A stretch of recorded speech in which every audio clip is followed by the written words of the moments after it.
Telugu cinema ఇండస్ట్రీలో heroine గా character artist గా తనకంటూ మంచి గుర్తింపును సంపాదించుకున్న నటి రమాప్రభ గారు. ఈమె 1946వ సంవత్సరంలో చిత్తూరు జిల్లాలోని వాల్మీకిపురంలో జన్మించింది. ఇక మరికొంతమంది మాత్రం ఆమె కదిర్లో పుట్టిందని చెబుతూ ఉంటారు. ఇక ఇదిలా ఉంటే ఈమె చిన్నప్పటి నుంచి 12 సంవత్సరాల వయసు వచ్చేంత వరకు తన మేనత్త దగ్గర పెరిగింది. అయితే వీళ్ళ మేనత్త ఊటీలో ఉండేదట. ఇక రమాప్రభ గారు కూడా అక్కడే ఉండేవారు. అందువల్లే మొదట తనకు తెలుగు సరిగ్గా వచ్చేది కాదు. ఇక 14 సంవత్సరాలకే మద్రాసు వచ్చిన ఆవిడ నాటక రంగంలో ప్రావీణ్యం చూపిస్తూ మంచి గుర్తింపును సంపాదించుకుంది. ఇక అదే సమయంలో తమిళ్ డైరెక్టర్ కృష్ణన్ సినిమాలో ఆమెకు ఒక మంచి అవకాశాన్ని ఇచ్చాడు.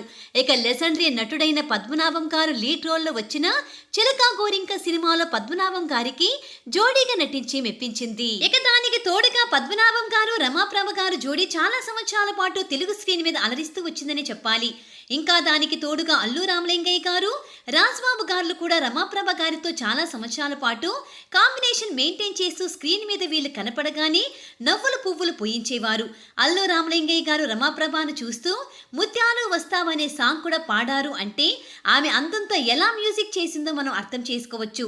ఇక ఆమె పర్సనల్ లైఫ్ విషయానికి వస్తే ఆమె కంటే చిన్నవాడైన శరత్ బాబు గారిని ఆమె ప్రేమించి పెళ్లి చేసుకున్నారు.